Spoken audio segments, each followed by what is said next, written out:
Now, talking about lefty governments, let's talk about state and territory governments and about how they let us down all day, every day. How they're up their own backsides with their own self-importance and they don't focus on the things that actually matter. Now, despite the fact that there is a huge problem with emergency departments all over the country, it doesn't matter if you've got an old government, a new government, a Liberal government, a Labor government, or a coalition with the Greens. Despite the fact that they have got more money than ever before, the hospital system in Australia is stuffed. This has to be dealt with. But that's not the biggest of their concerns right now.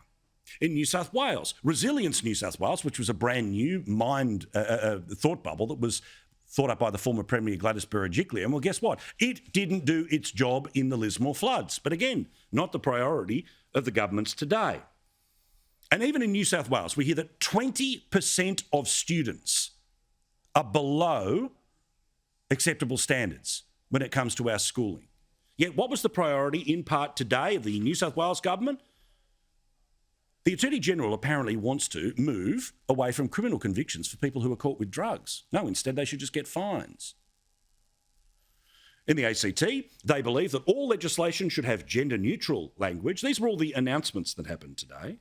And Daniel Andrews wasn't talking about governing. Instead, he was talking about having a greater control over the Labor Party, suggesting that the Victorian members of the Labor Party shouldn't really have much of a say in who become the local candidates at the upcoming federal election. And then, of course, there's in Queensland, where they're just on autopilot, where a quarter of all ministers have issued nothing in terms of new legislation in the parliament, including the Deputy Premier, since they were re-elected 2 years ago. Yet the hospitals are stuffed, the kids are hurting, and we are going backwards. But nothing to see here, right?